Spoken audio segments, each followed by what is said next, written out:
muy buenas noches a todos los que puedan ver este video. Un tema muy interesante. He estado leyendo bastante al licenciado José Miguel Villalobos, que incluso en este momento está publicando pues temas con respecto a las situaciones que se han venido presentando a lo largo de toda esta situación en la cual nos encontramos. Y el licenciado Villalobos hacía énfasis en el plan general de la declaratoria de emergencia. Entonces, me gustaría conversar con ustedes un poco sobre precisamente esta ley. Vean, fue allá el 16 de marzo de este año cuando el señor presidente de la República firma el decreto ejecutivo 42227 y se declara la emergencia nacional.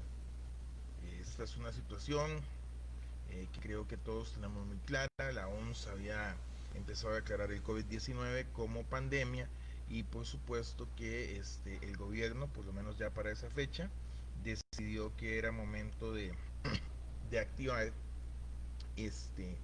pues lo que ellos consideraban era necesario como el estado de emergencia.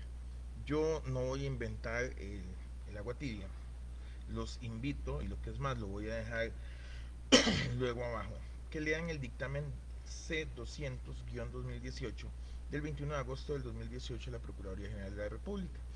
En este dictamen ustedes van a encontrar una especie de ABC de lo que es el estado de emergencia, lo que presupone el principio de necesidad y las formas en las cuales se tiene que desarrollar la atención de una emergencia, que es a lo que se ha referido el licenciado Villalobos, y ustedes la pueden encontrar en la Ley de Emergencias y Prevención de Riesgos en su artículo 30.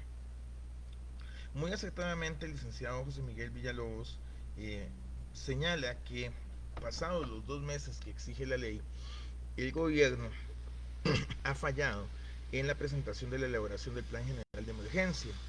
Pero más que eso, lo que a mí me gustaría hacer énfasis de esta falla del Poder Ejecutivo es en la insistencia que han tenido los defensores de las acciones del gobierno sobre que lo que el gobierno está haciendo es correcto. Y me explico, vean, el artículo 2 de la Ley de Emergencias y Previsión de Riesgo señala por qué existe el artículo 34. Y es que por eso las leyes hay que leerlas en concordancia y no hay que leerlas como las puede leer cualquier persona, sino hay que leerlas pues desde la vista de un profesional preparado para ello. El artículo 2 de esta ley dice que la finalidad de la ley es darle al Estado, en este caso al Poder Ejecutivo, un marco jurídico y ágil para garantizar la reducción de causas de riesgo, así como el manejo oportuno, coordinado y eficiente de las situaciones de emergencia. Yo hoy en la mañana daba el siguiente ejemplo. Si por desgracia Costa Rica sufriera un seísmo muy fuerte y teniendo a la mayoría de diputados de vacaciones, es muy probable que a muchos les costara poder llegar a la Asamblea Legislativa y esperemos, Dios quiera no, que sucediera algún problema en su salud. De igual forma, podría ser que las conversaciones telemáticas se hubiesen restringidas y no pudieran sesionar siquiera mediante estos medios. Entonces, ¿qué es lo que pasa? El poder legislativo decide trasladarle un poco de sus competencias que establece, como ahorita lo voy a mencionar, el artículo 127 constitucional, y decirle al Estado, mire Estado, durante al menos 5 días maneje usted la situación de emergencia como usted considere que es necesario según los criterios técnicos que usted posea. Estos 5 días me parecen más que prudenciales porque le da suficiente tiempo al Ejecutivo incluso de poder convocar al Legislativo por la situación de emergencia. No lo estoy diciendo yo, lo dice el artículo 34 de la ley 8488. Bajo estado de emergencia, el Poder Ejecutivo podrá decretar restricciones temporales en el uso de la tierra con el fin de evitar desastres mayores y facilitar las construcciones de obras. También podrá tomar las medidas que considere necesarias para permitir la evacuación de personas y bienes. Igual podrá permitir restricciones sobre la habitabilidad, tránsito, intercambio de bienes y servicios en la región afectada. La restricción concreta y temporal de las garantías señaladas en este artículo no podrán exceder el plazo de 5 días naturales. He venido diciendo una y otra vez, y hasta el cansancio, que por lo menos este servidor, al no ser médico, no puede, o por lo menos no tengo las bases para decir si las medidas del ministro Salas y su equipo son o no son las correctas. Lo que he venido diciendo hasta el cansancio es que el mismo artículo 34 dice que le corresponde a la Asamblea Legislativa en forma exclusiva la suspensión de los derechos fundamentales previstos en el inciso 7 del artículo 121 de la Constitución Política. Y aquí es donde está el problema que estamos teniendo nosotros como nación, que hemos venido viviendo en un estado de suspensión de derechos fundamentales sin que esto se haya hecho de la forma correcta, de la forma que establece el artículo 121, inciso 7 de la Constitución Política. Podrían muchos decir, como en su momento me lo han escrito, que es porque no se puede someter a tanta politiquería el asunto, que es porque el Estado necesita accionar rápidamente. Sí, por eso el artículo 34 de la ley 84-88 dice claramente que se cuenta con 5 días para hacer exactamente todo eso que ustedes piden. Pero a la fecha, lo que el Poder Ejecutivo ha hecho es obviar al Poder Legislativo y este muy complacientemente lo ha permitido. Entonces estamos viviendo en un estado de suspensión de derechos fundamentales sin que haya sido declarado por la Asamblea Legislativa como la Constitución lo dice. Y aquí recuerdo a una persona que yo sigo en Twitter que se burla y dice que es que el derecho al tránsito no ha sido restringido en Costa Rica y que eso es culpa de la época de Miguel Ángel Rodríguez, donde se pretendía que el libre tránsito es nada más andar en carro. A tal afirmación, el licenciado José Miguel Villalobos en su momento respondió algo que a mí me encantó. Bueno, ¿y qué pasa si el Ejecutivo decide que usted no puede andar en bicicleta, no puede tomar ómnibus, no puede tomar taxi, no puede tomar avión, no puede tomar helicóptero, no puede viajar en lancha o cualquier otro vehículo que sirva para navegar, y la única forma de moverse es a pie? Si seguimos la lógica de las personas que dicen que el derecho de libre tránsito no ha sido restringido, pues significaría que el Poder Ejecutivo tiene la razón. Ahora bien, eso pasa porque no analizamos el contenido del núcleo esencial del derecho. Usted no puede pretender que los derechos sean reducidos hasta una forma en la cual no pueden ser ejercidos. Me explico. Si usted agarra el derecho de manifestación y le impide a las personas manifestarse, no las deja manifestarse en autos, no las deja manifestarse en motocicletas, no las deja manifestarse a pie, porque si no se contagian de COVID-19, estoy hablando específicamente de Tamarindo, y les dice, no, mire, es que ustedes pueden manifestarse por Zoom. Entonces el gobierno, siguiendo el pensamiento de las personas que dicen que no hay limitación de derechos fundamentales, no estaría limitando ningún derecho. No, claro que sí, porque el núcleo esencial del derecho de manifestación, que es manifestarse, reunirse, congregarse, para que se vea a la gente ejerciendo su derecho, está siendo reducido absolutamente nada. O sea, estamos reduciendo materialmente los derechos a una imposibilidad de ejercicio. Y ese es el problema costarricenses que estamos teniendo. Estamos teniendo un problema porque el artículo 34, que solo permite hacer esto por 5 días, y si la emergencia se supera, dice el mismo artículo que corresponderá a la Asamblea Legislativa activar el 127.7 de la Constitución Política, no se está haciendo. Además, y cabe señalar que todas las acciones que haga el Poder Ejecutivo tienen que estar bajo un control de constitucionalidad, lo cual también a la fecha hemos estado viendo. Es cierto que ANFE presentó una, un recurso de amparo contra la restricción vehicular y la Sala Constitucional dijo que el gobierno tenía toda la razón de hacerlo, pero recordemos que la Ley General de Salud fue modificada precisamente para ello. Entonces, ¿qué es lo que está pasando? Bueno, lo que está pasando es que tenemos un artículo 34 inmortal. Tenemos una interpretación sumamente eh, interesante, para decirlo de esta forma, en donde las personas que le han ayudado al Poder Ejecutivo al interpretar el artículo 34 básicamente desaparecieron el 121.7 constitucional y le trasladaron potestades del Poder Legislativo al Poder Ejecutivo, lo cual es abiertamente contrario al derecho de la Constitución. Y eso es un problema. Eso es algo que no se puede permitir en un Estado de Derecho. Recordemos que el señor Carlos Alvarado, si bien no quiere jurar por Dios o no juramentar por Dios, sí juró cumplir con las leyes y la Constitución de la República. Y en este momento no se está haciendo. Adicionalmente a eso, y concuerdo totalmente con el licenciado José Miguel Villalobos, el plan de emergencia que exige el artículo 38 de la ley 8488 no ha sido presentado y los 2 meses han sido más que abiertamente superados. Entonces habría que pensar en estos actos políticos, en estos despliegues de conducta administrativa que ha hecho el Poder Ejecutivo mediante decretos, directrices, mensajes de Facebook y mensajes de Twitter, si efectivamente está cumpliéndose con lo que establece la ley 8488. Y es que, mis estimados, los que quieran ver este video, los estados de emergencia y el ejercicio de las potestades excepcionales fue analizado en su momento por la Sala Constitucional en el voto 2005-8675 el 1 de julio. Y me permito leerlo.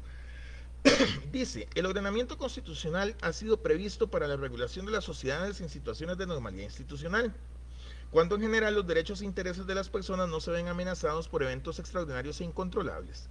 El diseño del Estado y las reglas para el disfrute de los derechos fundamentales obedecen a la previsión de un devenir social en condiciones de normalidad. No obstante, todo sistema constitucional debe prever reglas especiales que le permitan atender situaciones de emergencia. Ninguna emergencia legitima la suspensión del orden constitucional, sino a lo sumo la vigencia temporal de una normatividad extraordinaria que, aunque implique un incremento en los poderes oficiales y la consecuente restricción en el ejercicio de ciertas libertades públicas, no significa jamás una ruptura del orden establecido por el constituyente. En el caso de Costa Rica, la Constitución Política regula los estados de emergencia en los artículos 121, inciso 7, 140, inciso 4. Para el caso de la suspensión de derechos fundamentales, normas que además son complementadas con el artículo 27 del Pacto de San José, norma que a su vez fue ampliamente desarrollada en la opinión consultiva OC887 de la Corte Interamericana de Derechos Humanos. La Constitución regula además el numeral 180, situaciones de emergencia, en la que bien resulta innecesario aplicar las competencias excepcionales del 127, inciso 7 y 140, inciso 4 constitucionales, permiten al Poder Ejecutivo variar el destino de partidas presupuestarias o autorizar créditos adicionales. Recordemos que en Costa Rica el único artículo que ha sido invocado es el artículo 180 constitucional, que básicamente, como lo dice el voto, tiene que ver con un asunto presupuestario. Y aquí tal vez siento que muchas personas han creído que estado de emergencia 180 constitucional tiene que ver con lo mismo que el artículo 121 inciso 7 o el 140 inciso 4 de la Constitución Política, y son totalmente diferentes. Para el que guste leer sobre esto, les recomiendo el dictamen C-103-2018 de la Procuraduría General de la República, en donde la Procuraduría General de la República nuevamente viene a señalar qué corresponde hacer en un estado de emergencia. Adicional a eso, y me parece muy importante, es que todos ustedes tienen que entender que los que decimos que la situación no puede seguir como está, no es una ocurrencia. Resulta que el Pacto de San José, del cual Costa Rica es signatario, en su artículo 27 dice lo siguiente: en caso de guerra, de peligro público o de otra emergencia que amenace la independencia o seguridad del Estado parte, este podrá adoptar disposiciones que en la medida y por un tiempo estrictamente limitados a las exigencias de la situación, suspendan las obligaciones contraídas en virtud de esta convención, siempre que tales disposiciones no sean incompatibles con las demás obligaciones que les impone el derecho internacional y no entrañen discriminación alguna fundada en motivo de raza, color, sexo, idioma, religión u origen social. La disposición precedente no autoriza, ojo, la suspensión de los derechos siguientes. Derecho a la vida. Y piensen ustedes, costarricenses, lo siguiente. ¿Vieron el señor que se puso a llorar porque se quedó sin su medio de proveerse el sustento? ¿Han pensado ustedes cuántos costarricenses están en esa misma situación? Y no estoy hablando de que hay que andarlos buscando para darles el bono proteger. No, me refiero a cuántas de las decisiones que ha tomado en este momento el Poder Ejecutivo, aplicando el martillo según ellos, no van en contra del derecho a la vida. ¿Cuántas de esas van en contra del derecho a la integridad personal? Derecho que no puede ser suspendido según el artículo 27 del Pacto de San José. ¿Cuántos van contra el principio de legalidad, que es el que invoca el licenciado Villalobos al hablar de la ley de emergencias y el incumplimiento del Poder Ejecutivo en su artículo 38? ¿Cuántos de esos decretos atentan con la protección a la familia? Porque es muy fácil decir, claro, si usted no sale, no se enferma, o como me dijo un colega, es que yo me siento protegido, no secuestrado. Bueno, ¿cuántos necesitan salir para proteger a su familia? ¿Cómo la van a proteger si el gobierno ha venido actuando de una forma contraria a la Constitución?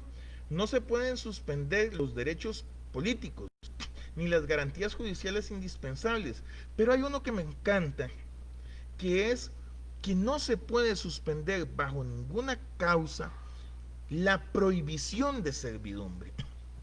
Y aquí me deben de ayudar más los penalistas, si en algún momento lo ven. Y es que la reducción a servidumbre es reducir a una persona a la necesidad tal de que depende exclusivamente de las migajas que tú le entregas. Y por eso existe una prohibición supraconstitucional de reducir al ser humano a servidumbre. Bueno, ¿qué pasa cuando usted cierra los negocios por 4 meses? Usted le impide trabajar a las personas y les dice adicionalmente, mire, no le podemos dar el bono proteger porque la Asamblea Legislativa es muy mala y no nos aprueba el presupuesto extraordinario.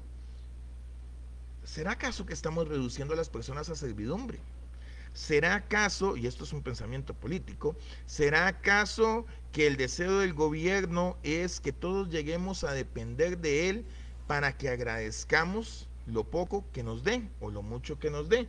Bueno, muy interesante revisar el artículo 27 del Pacto San José y ver que la prohibición de servidumbre se mantiene vigente por más estado de emergencia que exista.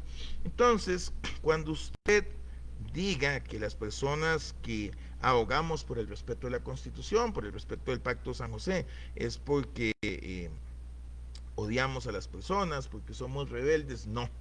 Lo que estamos pidiendo es que las cosas se hagan acorde a derecho. El Poder Ejecutivo agotó su plazo de aplicación del artículo 34 de la ley de emergencia y lo correcto es que acuda a la Asamblea Legislativa y le diga a la Asamblea Legislativa, esta emergencia que es declarada pandemia por la OMS va a necesitar que ustedes hagan la intervención que la Constitución les exige. De igual forma, el abuso que ha habido de la Ley General de Salud, en este caso el artículo 367, es ya demasiado. Es cierto que el artículo 367 dice que en caso de peligro de epidemia, el ministro podrá declarar como epidémica sujeta a control sanitario cualquier zona del territorio nacional y determinará las medidas necesarias y las facultades extraordinarias que autorice totalmente a sus delegados para extinguir o evitar la propagación de la epidemia.